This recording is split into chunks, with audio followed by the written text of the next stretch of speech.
The circle of forest is just that, a circle, about 750 meters in diameter. It's not particularly big. It is ringed by 2 meters of grassless rock. And then beyond that is the wilderness, moss and fern and cliff and weeds. The trees and plants that grow inside the circle are thick and strange. It's raining this evening. I sit in my little hut with a mug of warm tea as the rain batters and clatters against the roof. It leaks through in one corner and drips quickly down into a bucket I've placed there. My rifle rests against my leg. My hut has a direct view to the centerpiece of the forest, a dark, cave-like hole in the middle of a clearing, descending down and into the unknown. I tried to go through it once, but my head began to pound the deeper I went down, to the point of agony, actually. And I was forced to retreat. I don't go down there anymore. Not much point to it. My colleague joins me tonight. He sips from a mug of his own. "Ah," he says, with a pleasant smile. "Delicious. Nothing like a warm mug on a cold day. MHM. I reply, scratching my beard. "What do you think might be coming up tonight?" He asks. "Who could tell? Nothing, hopefully. It's been a while since the last one," he murmurs. "We're overdue a visitor." Yes, I suppose we are." I sigh. Visitor is darkly comical way to refer to the things that clamber out of the hole, coined because of how crushingly lonely it can get at this particular station. I've been here for 3 months now, another 3 to go. But of course, I have Robbie here with me tonight, someone to talk to. I've missed him. The rain splashes through the leaves and into the undergrowth, and I take a final sip before setting the mug down onto the wooden little table with a low thunk. I rise to my feet. "Right, let's head a little closer, shall we?" "Erg," he mutters, glancing out the doorway, into the rain. "You know it, brother." He sighs. "Fine. Are we splitting up or sticking together this time?"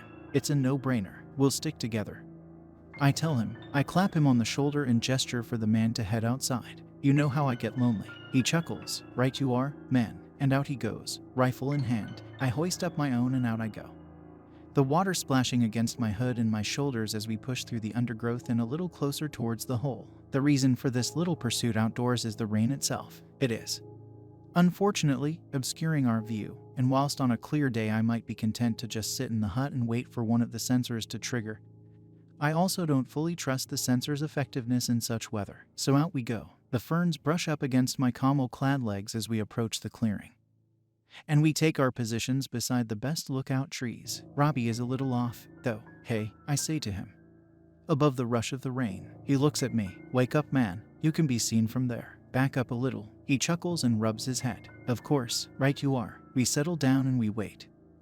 And we watch as water pools and puddles around the hole in the ground ahead. It's surrounded by tumbled rock and stone, though I couldn't say where from.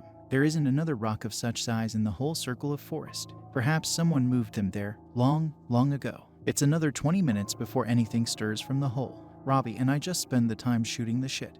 "I just think you'd be so much happier if you quit this business, man," Robbie says to me. "Being isolated for such long periods of time, it's not healthy." "How long you got left?" 3 months.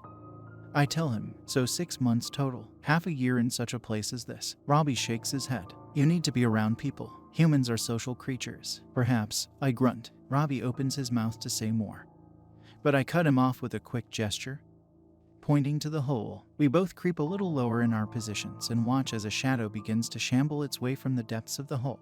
The thing is covered in slime and chatters as it appears. Armored, brown and disgusting. Too tiny.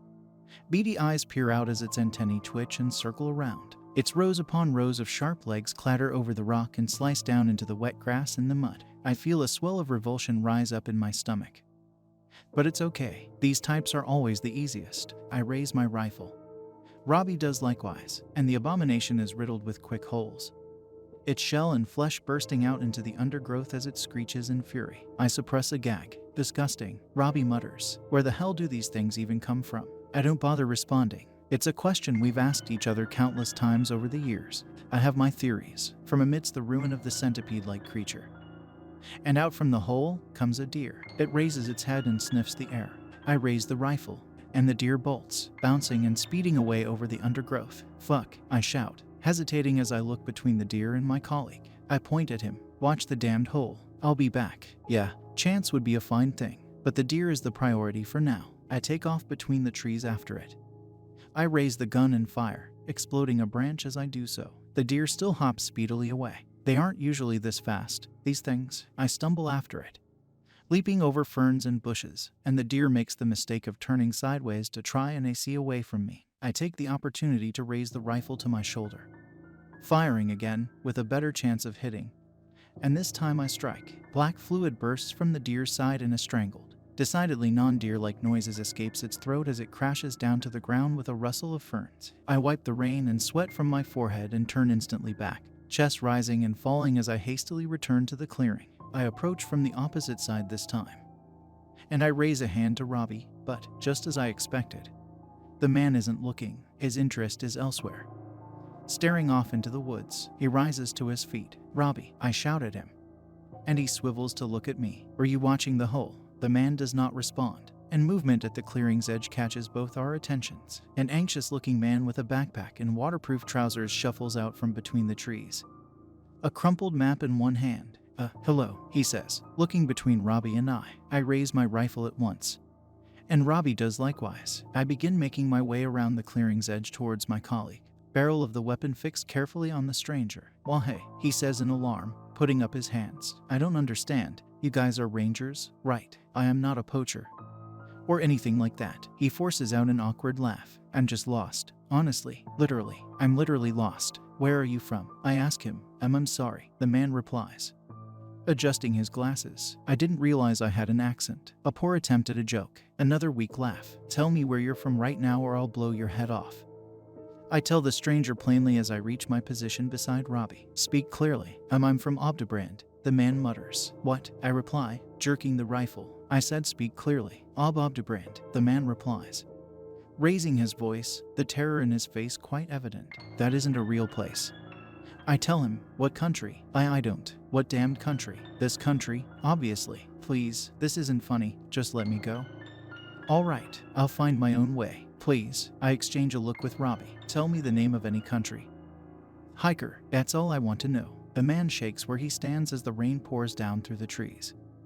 He stutters and mutters, and eventually he manages to speak, though his words are a string of nonsense. I take quick aim and pull the trigger, and a hole appears in the center of the man's forehead. He drops like a brick as black fluid bursts and spurts from his face, his skin twitching and crawling as a massive, insect-like leg bursts from his rib cage. I spit onto the ground. "Jesus," Robbie murmurs. I consider chiding the man for allowing the creature through, but there's no point, really, so I let it go. The corpse twitches in the grass beneath the rain. "Obdebrand," Robbie repeats. "Do you think it's a real place, or did he just make it up? A random combination of sounds. Who can say, man?"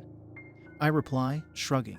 "Your guess is as good as mine." Robbie says nothing further. We sit side by side and watch the hole for another 30 minutes. We are quieter this time, but still, it's nice just to have his company. The rain falls. "I gotta take a piss, man," Robbie says, breaking the silence. He clambers to his feet. "Hey, well, don't go too far. Just piss right there. Hey, I need you alert and active, my man. Just piss right there." Robbie hesitates and gives me a look before shaking his head. "All right, man. I'll try not to turn around too fast. Wouldn't want to hit you with my dick and knock you out." I chuckle as he relieves himself against the tree, a chuckle which is quickly lost as a horde of shadowy beings begin scampering out of the hole. "Action, Robbie," I tell him. "Quick. Stay alert." The shadowy beings quickly take shape through the rain. They are all exact copies of myself. They don't make a break for the exit. They run to me. "Fuck, soldier," one of the copies shouts into my face, grabbing me by the shoulders. "Jesus, thank God. You're alive, right? Come with us immediately. There's still time to get you to safety." I shove him away and raise the rifle. My copy stares at the barrel, then at me, and then swears and throws out his hands. Again, for fuck's sake, why does he keep doing this? He turns to another of my copies and gives him a light shove in the chest. Why won't he just come back? What are we doing wrong? I choose not to partake in this little piece of theater. I take aim and fire, bursting a hole in my copy's neck. Initially, the blood is red, which is rather worrying, but it quickly runs black as he falls gasping to the floor. The other copies of myself all retreat in panic. There are 5 more of them. "Robbie," one of them shouts, gesturing to my colleague. "Tell him to come back already. We can't keep doing this." Robbie stutters and mutters, and I fire. The copy's head bursts open. Down he goes. 2 of the surviving copies attempt a hasty escape back to the hole, which I find interesting, but not interesting enough to spare them. Down they go, one after the other. Bang, bang. 2 left now. They look at each other, and the closest holds out a hand to me. "Listen," he says carefully as I reload. I know this seems impossible and scary. He's right. I'm fucking terrified, though I'm doing my best not to show it. These things really are getting creative, but you have to trust us on this, or at least hear us out, please. Do you have any idea how long you've been gone? The other copy shouts in anger. He's not going to listen. It's just like last time. The closest copy stares right into my eyes. I don't care what the others say, he tells me. I will never leave you behind. I swore it once, and it's a promise I intend to. Bang, I blow the imposter to kingdom come. His comrade panics and slips on the wet grass as he tries to run, and I gun him down. His lifeless body thuds to the ground, his skin twitching in various and unsettling places, as if being pressed or stretched from the inside. I put a couple of bonus bullets in him for good measure. Robbie looks over to me and studies my face. "Are you good, man?" he asks. After a moment, "Yeah," I reply, lying. "Yep." I stare at the faces of my copies. Corpses. Now, I try not to dwell on it. I glance over to Robbie. Perhaps I've let this little charade go on for too long. Robbie pales and stares right past me at the hole. I turn to follow his gaze. 3 figures clamber out, one waving a white flag. "Wait," one calls above the roar of the rain. I squint through it for a better look. "Don't shoot." It's me, again. Another copy, though this one is at least 2 decades older. A copy of Robbie is with him.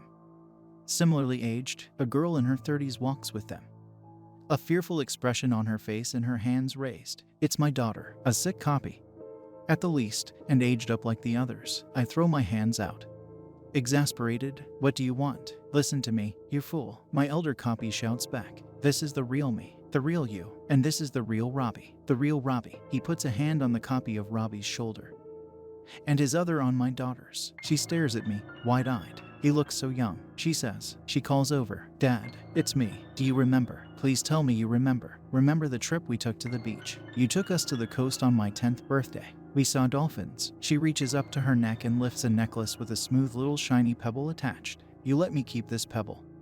We had it turned into a necklace." "Things are about to change," my copy says to me, walking ever closer. "Things beyond your understanding.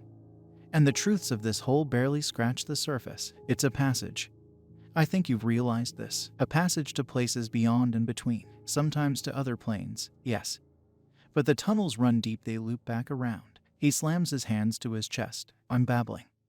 "I appreciate that this might not make any sense to you, but we are from the same loop, the same path. Looped back around." I take a deep breath. I look this madman in the eyes, with the scent of the rain-washed pine and the drift of rifle smoke in my nose.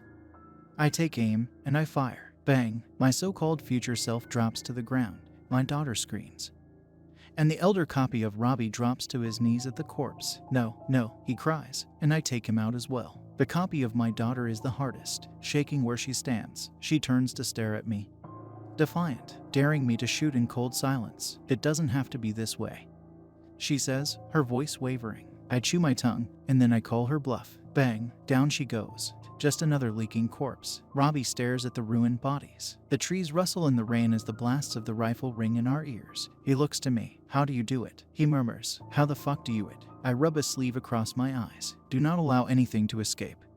I tell him, "It's a rule for a reason. You do it so easily," he says quietly, the disgust in his voice quite clear. "Is that what you think?" I ask him. I turn to face him, my jaw set as the rain leaks from my chin. "Tell me, Robbie, tell me if what I am doing is wrong. Should I be letting these things and these abominations out into the world? And where do they come from? Exactly. If where they're coming from is so great, then why leave it all? If there's something worse that's pushing them away, then that's all the more incentive to just keep shooting. I don't know which one of these horrors is the worst, so better safe than sorry. What if they have something important to tell us?" He asks me. "Important? Fuck 'em. It's all tricks and lies." The second I let my guard down, I am lost. And, speaking of which, I raise the rifle and point it at his head. He backs away. "Wait, hold on." He laughs anxiously, then stops when he realizes that I am not kidding around. "You've gone mad," he says simply. "You've lost yourself in your head. It's me. It's Robbie. If the things that come out of the ground are benevolent, then why do they all lie, Robbie? Why do they lie?" I don't know what you're talking about." "Oh, I think you do. My friend." I cock the rifle. "I've enjoyed your company tonight. I really have. You were a strong imitation. I'll give you that. But you've missed a crucial piece of information. You always miss something. Robbie is dead. Long dead. Died 2 years ago. He died defending the people of this place from an abomination that rose out of that yonder hole. So I'll be seeing you now. Robbie's face contorts into shock and surprise. Please, he begins. And I put a bullet through his forehead with a loud bang. He crumples. Down he goes, just like the rest of them. That terrible black fluid pouring out and over the grass, oversized, yet still only half-formed insect legs burst from his shoulders and neck, twitching in the rain. I lift my face to the sky and take a slow, deep breath. When Robbie first appeared to me this evening from through the trees, I was too surprised to react. It was a potentially fatal mistake. But for one reason or another, the copy did not use his rifle to shoot me. If he was going to use it to kill me, he could have done so in that very first instant. He didn't. So after that, I just played along, keeping an eye on him. As I said, it gets real lonely up here, and I miss that man a great deal. The rain's letting up a little now. I watch as black sludge begins bubbling up from the hole's entrance. And I return to my hut, sitting down with a sigh in my chair as water drips from the branches and into the bucket beside me. The corpses will have melted away by morning. There won't be any more visitors tonight. The black sludge means that the tunnel needs time to recharge. I reach for my mug and take a slow sip of cold, miserable tea. 3 months down, 3 more to go.